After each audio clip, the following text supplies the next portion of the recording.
Hello दोस्तों, आज हम आपके लिए लेकर आए हैं chemistry 12th class chapter number 1 उससे संबंधित महत्वपूर्ण वन लाइनर क्वेश्चन। हमारा पहला टॉपिक है विलयन। दो या दो से अधिक अवयवों का समांगी मिश्रण होता है। विलयन में जो अधिक मात्रा में पाया जाता है उसे हम विलायक कहते हैं और जो कम मात्रा में पाया जाता है उसे हम विलय कहते हैं।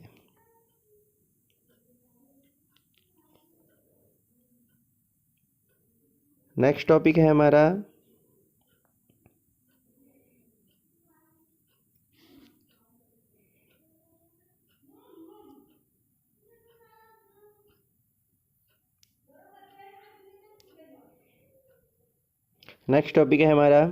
दो अवयव से मिलकर बनने वाला विलयन द्विअंगी विलयन कहलाता है।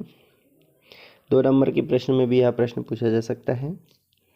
अगला क्वेश्चन है किसी विलयन का संघटन उसकी सांद्रता से व्यक्त किया जा सकता है। यह प्रश्न जो है सत्य असत्य में पूछा जाता है। इसका सही आंसर है सत्य। सांद्रता को गुणात्मक या मात्रात्मक रूप से व्यक्त किया जा सकता है, तो इसका भी सही आंसर है सत्य।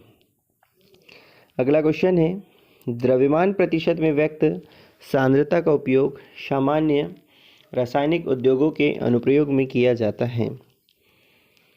अगला क्वेश्चन है विलय की मात्रा अत्यंत सूक्ष्म हो तो सांद्रता ppm में होती है। यह खालिस्तान सत्य सत्य एक शब्दों में ऐसे प्रश्न इससे तैयार होते हैं। अगला क्वेश्चन है, यह प्रश्न बार बार पूछा जाता है, जल अथवा वायुमंडल में प्रदूषकों की सांद्रता को प्रायः खालिस्तान द्वारा प्रदर्शित करते हैं। यह जो mu लिखा है वो म्यू ग्राम पर मिलीलीटर है। इसे हम ppm भी कहते हैं, पार्ट्स पर मिलियन। अगला क्वेश्चन है विलयन में उपस्थित सभी अवयवों के मोल अंशों का योग 1 होता है। मोल अंशों का योग का मतलब विलयन जो है 2 प्रकार से मिलकर बनते हैं, एक विलायक और विलय। विलायक और विलय के मोल अंशों का योग जो होता है वो 1 होता है। अगला क्वेश्चन है 1 लीटर विलयन में विलय के मोलों की संख्या मोलरता कहलाती है। यह पिछली बार 2025 में आया हुआ क्वेश्चन है। इसी टाइप का दूसरा क्वेश्चन है किसी विलयन की मोललता 1 किलोग्राम अर्थात 1000 ग्राम विलायक में उपस्थित विलय के मोलों की संख्या है। अगला है, ये जो 12वें नंबर का जो पॉइंट है वो इम्पोर्टेंट है।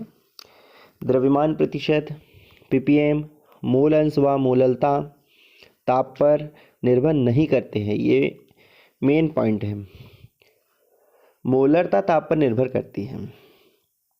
अगला पॉइंट है जब एक ठोस विलय द्रव विलायक में डाला जाता है तो यह उसमें घुलने लगता है। इस प्रक्रिया को क्या कहते हैं? इस प्रकार का क्वेश्चन भी आता है, तो यह प्रक्रिया विलीनीकरण कहलाती है।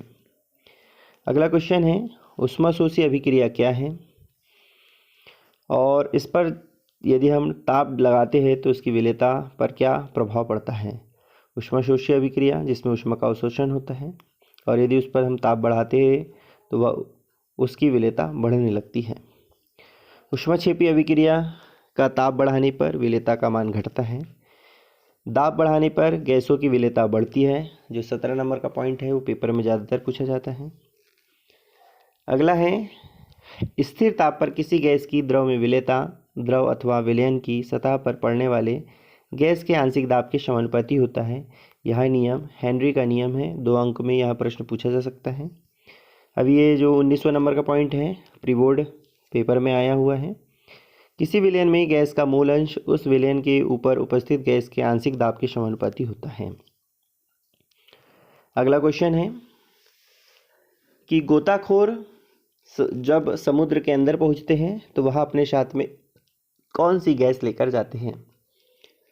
तो पहले के समय में नाइट्रोजन गैस का प्रयोग किया जाता था और जो नाइट्रोजन गैस थी वह मानव रक्त में घुलकर बैंड्स रोग बना लेती थी, इसीलिए नाइट्रोजन के स्थान पर हीलियम गैस का प्रयोग करते हैं। अगला है कि यदि पहाड़ पर कोई पर्वतारोही जब चढ़ता है तो यदि उसके शरीर में ऑक्सीजन की कमी हो जाती है तो उसे नॉक्सिया रोग हो जाता है। अगला प्रश्न है आदर्श और अनादर्श विलयन क्या है। आदर्श विलयन से संबंधित प्रश्न 2025 के एमपी बोर्ड पेपर में पूछा गया था। ऐसे विलयन जो सभी सांद्रताओं पर राउल्ट के नियम का पालन करता है, जिसमें डेल एच का मान डेल वी का मान 0 होता है, ये आदर्श विलयन कहलाते हैं। इसका उदाहरण है हेक्सेन, नॉर्मल हेक्सेन और नॉर्मल हेप्टेन, ब्रोमोएथेन और क्लोरोएथेन, बेंजीन और टोलुइन। अनादर्श विलयन जो राउल्ट के नियम का पालन नहीं करते, डेल एच और डेल वी नॉट इक्वल 0 होता है। उदाहरण है एसीटोन और क्लोरोफॉर्म।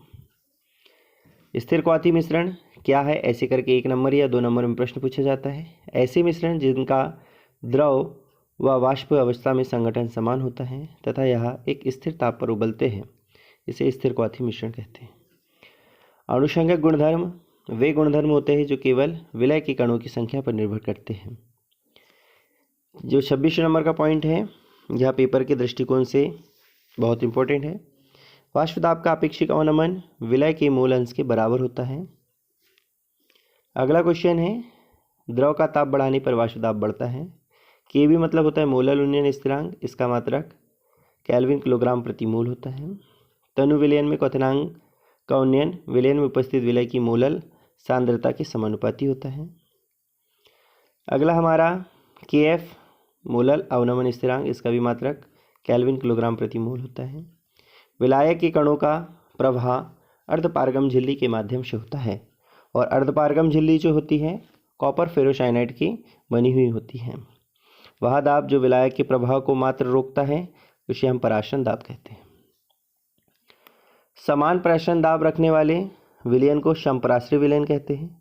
पराशरण दाब से कम मान वाले विलयन को अल्प पराश्रय विलयन कहते हैं। पराशरण दाब से अधिक दाब वाले विलयन को अति पराश्रय विलयन कहते हैं। समुद्री जल के विलवनीकरण के लिए प्रतिलोम पराशरण विधि का प्रयोग किया जाता है और इसमें प्रयुक्त होने वाली जो झिल्ली होती है वो सेल्यूलोज एसीटेट की बनी हुई होती है। असामान्य मोलर द्रव्यमान वास्तविक द्रव्यमान से हमेशा कम होता है। इस प्रकार जो है यह